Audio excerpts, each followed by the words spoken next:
تو ہم نے اب دیکھنا یہ ہے کہ ہم جب دعا کرتے ہیں تو ہم دعا کس سے کریں؟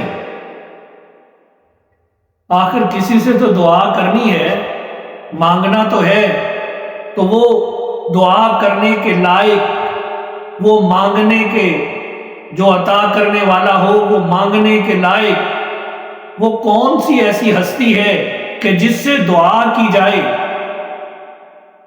کس سے دعا کریں؟ تو میرے محترم دوستو، دعا ہمیشہ اس سے کی جائے گی کہ جو زندہ ہو، ہمیشہ سے ہو اور ہمیشہ کے لیے ہو، ہمیشہ سے ہے اور ہمیشہ رہنے والا ہے۔ اس سے دعا ہم کیا کریں کہ جس کو ہر وقت اپنے مرنے کا دھڑکا لگا رہتا ہے، ہر وقت اس کو یہ ڈر اور خوف ہو کہ نہ جانے کس وقت میری موت آ جائے، میں کس وقت مر جاؤں گا، کس وقت میری روح کب سے انصری سے پرواز کر جائے گی، وہ تو ہر وقت اسی ڈر میں پڑا رہے گا۔ اللہ لا الہ الا هو الحی القیوم، نہیں ہے کوئی الہ مگر وہی اللہ جو ہمیشہ سے ہے اور ہمیشہ رہنے والا ہے۔ تو دعا بھی تو ہم اسی سے مانگیں گے۔ اللہ رب العزت نے کیا ارشاد فرمایا؟ وَإِذَا سَأَلَكَ عِبَادِي عَنِّي فَإِنِّي قَرِيبٌ أُجِيبُ دَعْوَةَ الدَّاعِ إِذَا دَعَانِ۔ اے میرے محبوب، جب میرے بندے آپ سے میرے متعلق سوال کریں تو آپ ان سے فرما دیجئے کہ میں ان کے بہت قریب ہوں، اور جب وہ مجھ سے دعا کرتے ہیں تو میں ان کی دعا کو سنتا ہوں۔ میرے بھائیوں، دعا تو ہم اس سے کریں گے کہ جو عطا کرنے والا ہو، جو کسی کا محتاج نہ ہو، جو خود کسی اور طرف نہ دیکھتا ہو کہ مجھے وہ دے تو میں آپ کو دوں، اس سے کریں گے جو کسی کا محتاج نہیں ہے۔ فرمایا ان ربی غنی کریم، کہ میرا رب تو عنایت کرنے والا ہے، کرم کرنے والا ہے، وہ غنی ہے، بے پرواہ ہے لوگوں سے، وہ بے نیاز ہستی ہے، اسے کسی کی کوئی ضرورت نہیں ہے، وہ عطا کرنے والا ہے، کرم کرنے والا ہے۔ میرے بھائیوں، دعا اس سے کریں گے کہ جو ہمیں معاف کر دے۔ ہم انسان ہیں اور انسان خطا کا پتلا ہے، یہ آپ سب جانتی ہیں، انسان خطا کا پتلا ہے، اپنے نفس اور شیطان کے دھوکے میں آ کر وہ گناہ کر بیٹھتا ہے، لیکن جب اسے احساس ہوتا ہے کہ اب یہ گناہ ہو گیا مجھ سے، اس کا ضمیر اسے جھنجھوڑتا ہے، تو اسے طلب ہوتی ہے کہ اب میں اس گناہ کی تلافی کروں، معافی مانگوں۔ تو معافی کس سے مانگے گا؟ معافی تو اسی سے مانگے گا جو بخشنے والا ہوگا، جو انسان سمجھے گا کہ وہ میری پکڑ کرتا ہے، میری پکڑ کر سکتا ہے، مجھے اس میں سزا دے سکتا ہے اور مجھے معاف بھی کر سکتا ہے۔ ہم عام دیکھ لیں، انسان کسی سے غلطی ہو جائے، دوسرے سے مانگے وہ اکڑ جائے گا، میں نہیں کرتا معاف۔ تو میرے محترم دوستو، اس سے معافی مانگی جاتی ہے جو معاف کرنے والا ہو۔ فرمایا انہ هو الغفور الرحیم، کہ وہ بخشنے والا، نہایت رحم کرنے والا ہے۔ جس کا رحم ہی اتنا زیادہ ہے، وہ معاف کیسے نہیں کرے گا؟ وہ تو اپنے بندوں کو جہنم میں ڈالنا ہی نہیں چاہتا، آگ میں ڈالنا ہی نہیں چاہتا۔ یہ تو بندے ہیں جو اس کی نافرمانی کر کے پھر آگ کی طرف جاتے ہیں۔ تو بات دعا کی ہو رہی ہے کہ کس سے مانگیں؟ تو دعا تو اس سے مانگیں جو سن سکتا ہو، سنتا بھی ہو، جانتا بھی ہو کہ یہ بندہ جو مجھ سے دعا مانگ رہا ہے، یہ کیا دعا مانگ رہا ہے، یہ کیا دعا مانگ رہا ہے، اس کو دینا ہے، کب دینا ہے، کس وقت دینا ہے یا نہیں دینا۔ اس کے لیے جو یہ مانگ رہا ہے وہ اس کو دینا اس کے لیے فائدہ مند ہے یا اس سے روکنا اس کے لیے فائدہ مند ہے، وہ اس چیز کو جانتا ہو، سنتا بھی ہو، جانتا بھی ہو، وہ ہستی تو پھر ایک ہی ہے، ان اللہ سمیع علیم، بے شک اللہ سننے والا بھی ہے، جاننے والا بھی ہے۔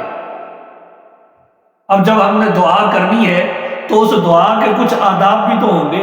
مانگنا ہے اس ذات سے، اس پروردگار سے جب مانگنا ہے، جو خالق کائنات ہے اس سے جب مانگنا ہے تو اس کے لیے کچھ آداب بھی تو ہوں گے، کوئی طریقہ بھی تو ہوگا مانگنے کا۔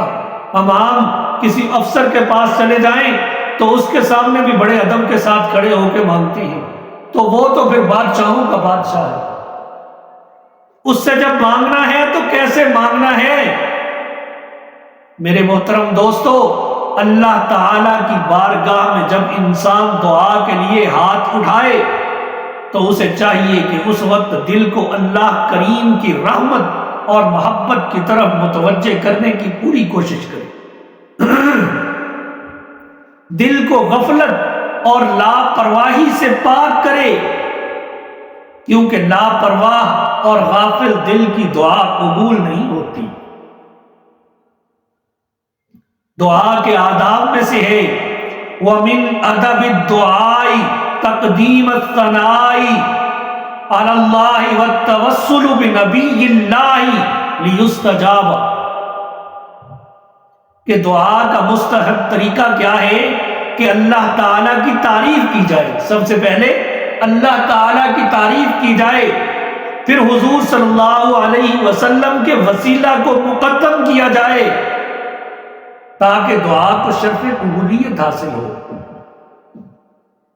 دعا جب ہم مانگ رہے ہیں تو ہاتھوں کو کہاں تک اٹھانا ہے؟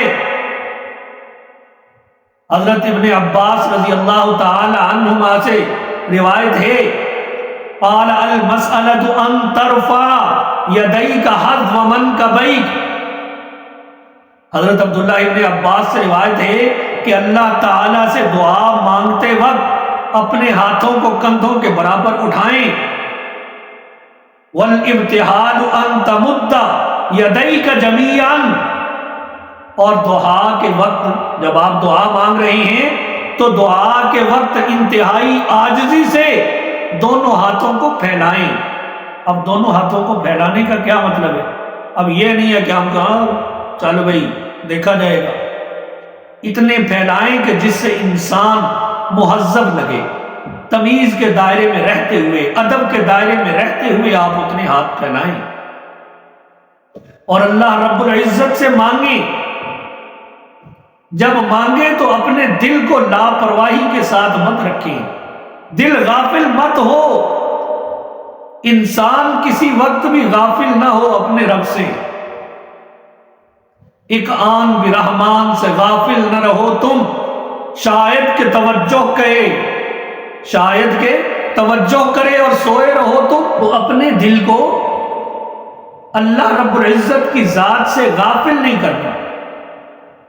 حضرت ابی ہریرہ رضی اللہ تعالی عنہ سے روایت ہے، قال قال رسول اللہ صلی اللہ علیہ وسلم ادعوا اللہ وانتم موقنون بالاجابہ، فرماتے ہیں کہ رسول اللہ صلی اللہ علیہ وسلم نے ارشاد فرمایا کہ جب تم اللہ سے دعا مانگو وانتم موقنون بالاجابہ، تو اس کی قبولیت کا یقین رکھو کہ جو میں دعا مانگ رہا ہوں وہ اللہ رب العزت ضرور قبول کریں گے۔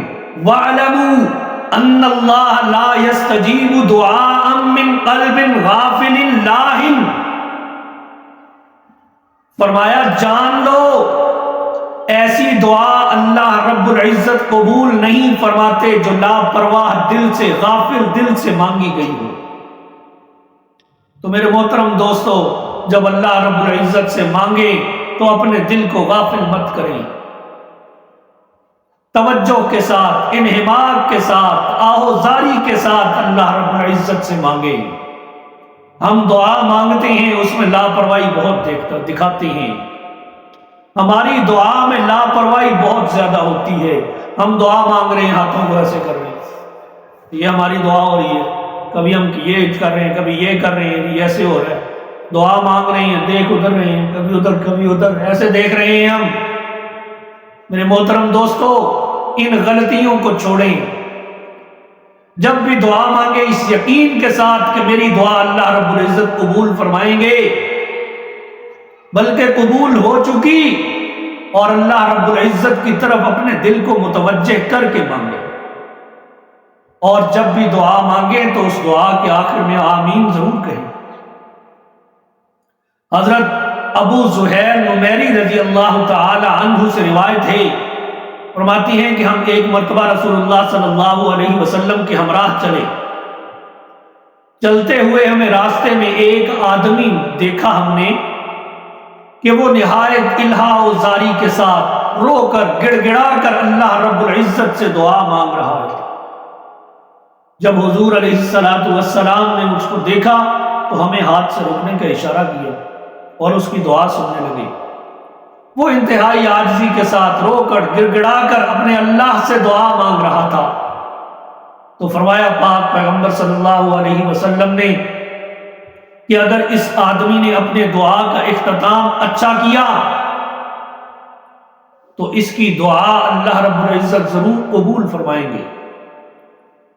فرماتے ہیں کہ ہم میں سے ایک شخص نے عرض کیا، یا رسول اللہ صلی اللہ علیہ وسلم، دعا کا اختتام اچھا کرنا اس کا کیا مطلب؟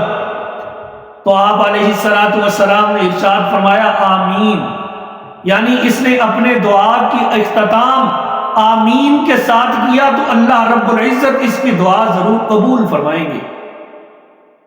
تو لہٰذا جب ہم دعا مانگیں تو ہم دعا کا اختتام آمین کے ساتھ کریں، اور جب دعا مانگیں جن ہاتھوں سے ہم دعا مانگ رہے ہیں، جب دعا کا اختتام ہو تو ان ہاتھوں کو اپنے چہرے پر پھیر لیں۔